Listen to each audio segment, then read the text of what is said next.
Good morning, guys. Welcome to Thursday.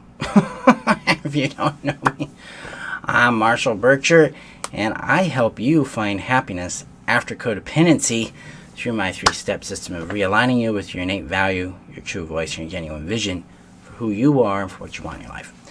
So today, we're moving into step 2, or class 2, part 2 of confronting the core emotions, the core emotional impact of narcissistic abuse. Yesterday, our previous training, we talked about shame and what that has done to us, how narcissistic abuse put us into a shame cycle. Today, we're going to talk about fear that is a result of narcissistic abuse, because fear in itself is something we all need to wrestle with just on a normal premise. Fear is that prediction of the future. It's a thought thing, like this is something coming towards us that we need to prepare for. So it's a thought-based experience. But basically, fundamentally, we're believing our thoughts as facts. We're treating them as truth or reality, and that inspires fear. It's also the same thing that inspires fantasy. If I have a thought that is positive or loving or something, and I believe that that's a fact, then I'm having more of a fantasy experience. So fear, in a way, is fantasy. It's just an unwanted fantasy, a terror fantasy, that kind of thing. And when it comes, that's just fear in general, right? It's this thought idea that it's this thought we believe is fact. But when it comes to narcissistic abuse, we're taught to fear a lot of different things. One of the big things that we confront when dealing with a narcissistic abuser is the fact of being forgotten, being useless, being unwanted, non-existing. And then you have the physical, emotional, psychological, sometimes sexual abuse that comes in with that, and that's a legitimate fear. But a lot of times for codependents, for us, the survivors of this nightmare, we're really scared of not existing. We're paralyzed by the idea that if they don't love us, they don't acknowledge us, we don't exist. We're not real. This is one of the biggest fears I've confronted in my own journey back to myself, is the realness of me. And part of this is how the brain develops when we're children. So when we're born, we don't really have we don't have a relationship to ourselves. So this process starts called reflection, and this is where the parent reflects back to the child what the parent sees the child to be. Okay, so healthy, attuned parents are going to be like, oh, I see you're hungry. Oh, I see you want to play. Oh, I see you really like this. Oh, this is something that really matters to you. This is something that's very valuable to you, or you don't like this thing over here. They're reflecting the child back to the child based on what the child is putting out. Well, unattuned, toxic, unhealthy, even codependent parents, or even well-meaning parents, but they're not available, they're not putting the time and space to be connected with their child, don't produce this. Typically what they produce is this projection onto the child based on the feelings the parent is having about the child's behavior or presence in their life. A lot of times, this is where transactionalism shows up. This is, I really like what you do. You're such a special person. I love you so much. I'm so happy. I've got to think it the right way, because I'm going into normal, healthy validation. You're the best son in the world. You're a miracle from God. These kind of things. These are things that I was told. And then when they were angry or disappointed, they're like, you're such a disappointment. Why couldn't you figure this out yourself? Why didn't you know better? Things like that. And that is a projection onto the child rather than a reflection to the child about what the child's experiencing and feeling and going through. Guys, in a healthy dynamic, this is where the child comes into a sense of self. They're like, oh, this is me. These are my feelings. These are my thoughts. These are my opinions. This is my space in the world. This is the space I take up, the space I occupy. I can safely take up space, and I can safely, interact with the world and have an effect on it, and the world will respond. And generally out of this comes a sense of power, capability, obviously identity, sense of self, and ultimately belonging, right?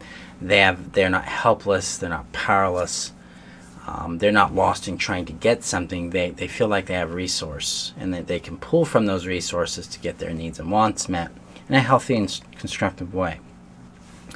And ultimately this leads into an adult who's competent at living their lives and doing the things that matter to them. Codependency, we're robbed of this because narcissism has this fun little thing called erasure, and erasure is caused by what I call narcissistic inflation. So narcissistic people need a supply. They need you to inflate their sense of self, and as you feed them whatever supply they want, whether that's attention, love, praise, adoration, silence, non-existence, sex, money, food, cleaning the house, they inflate, which means you lose space. And codependency also does, we do this to ourselves. We have a discarding of ourselves, an erasure of self, because we have been convinced by the criticism of the narcissistic or abusive person that who we are is a flaw and unwanted. But if we're to survive, if we're going to get love, if we're to belong, then we need to become something else. And that's where we assume the identity that we think they want. This is where we create a fantasy about them and about ourselves. And this gets us really, really lost in their world. So let me know in the comments below what if this makes sense, what's landing for you, if you relate to this, what's coming up for you there. So this is what's functionally happening to us in codependency. Is we are discarding ourselves and we're being erased by this narcissistic inflation, because the narcissist can't handle you being you. Oh no, that takes away from them. So we don't get a contact with ourselves. We're not acknowledged for our existence. So our brain isn't trained to see and connect with us. Instead, it's kind of just absorbed in other people, right? I call it external orientation, where we're seeking our reference point for what we feel, what to do, what we like, what we don't like, through other people's feedback, specifically through what they approve of and reject in us and about us. This causes us all sorts of grief, right? Because this is where we end up becoming professional fixers and pleasers and enablers and caretakers. And this is why we don't know who we really are. This is why we struggle to feel a sense of worth and a sense of concrete self-trust and self-confidence, self-identity, because we're chasing it through other people. And that all comes from the fear of non-existing. This comes from the fear of being erased, the fear of not mattering to another human being, and ultimately the fear of death. Because if we're not taken care of, we're not connected, we don't have a physical, emotional, relational shelter, we're not going to survive. And that's a terrifying prospect. We're social creatures. We need each other. We need each other in order to survive, to thrive, to grow, and to help discover ourselves. Other people don't complete us, but healthy friends, family, and partners help us discover ourselves by positive reflection. Okay? So this is the kind of fear that we confront that really haunts us in the background. And we have the trauma fear, and we have abandonment fear, and then we have this fear of non-existence. Now, I want you to know that you exist, that you're real, and that this can be corrected. Because really, it's not a flaw in us that we didn't get what we needed. And it's not a permanent state of being to feel invisible. Instead, we can accomplish discovering ourselves through proper practices that involve reflection from safe and healthy people, but also an internal discovery of how we feel, what we think, and the validity, the legitimization of these things. Because when we really come back to our body and come to know both our physical experience and the things that we are as a human being, we really connect with this. And we connect with our feelings and the legitimacy of our feelings and the legitimacy and truthfulness of our true voice, our vision, our opinions, our points of view, our boundaries, the things that work for us and don't. When we come into alignment and trust within that, we come alive to ourselves. We start to hear ourselves again. Because it's always been there. It's built into us. It's just that we haven't been conditioned to reference it. We've been conditioned to reference other people, places, and things to discover ourselves. Now I can come back to you. And that's what we do in the happiness strategy. That's how we come back to us, is by aligning back with and experiencing and understanding our true value, the true somatic experience of worth, the felt sense, physical experience of it. Aligning back with that true voice that comes out of that and following the vision that emerges from that voice. See, Laura says, yes, yeah, relate and understand, embrace it on a daily basis. That we make truth is both exhausting and liberating at the same time. Thank you for, yes. It's exhausting because we're up against resistance, both internally and externally. And when we remove the resistance from that, Laura, we connect with acceptance. Now, acceptance doesn't mean agreement. Acceptance doesn't mean tolerance, and acceptance doesn't mean conformity. Acceptance means acknowledgement. I acknowledge that this is here and real. I acknowledge how I feel about it and what my point of view is about it. I acknowledge how I feel about their point of view. That's a really good differentiation there. And I acknowledge what I'm going to do with it when I'm not. Because you have the right to define your responses to other people's differences according to your own values, standards, and what matters to you as a human being, and about who you are at that point in time, what you know yourself to be. That can help remove some of that resistance, some of that exhaustion that creates the resistance that creates the exhaustion, rather, and help you have a little more peace. That's definitely one I relate to, being this exposed.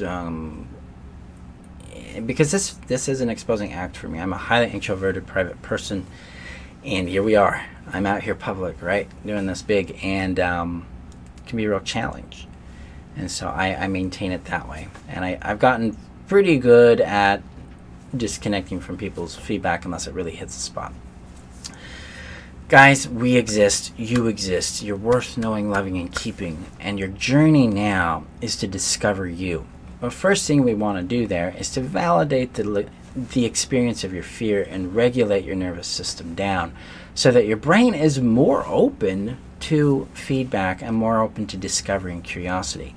So linked in the description above is my Distress to Rest guide. It's a free little MP3 guide to help you regulate down from your stress and fear back to you. Okay, so you can click that above. Also,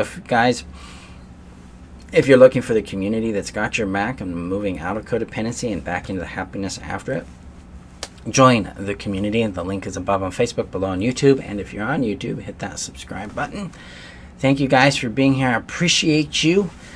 Remember that you're worth knowing, loving, and keeping. And I will see you guys later. I'll see you next week, actually, for our next training, which will be on guilt.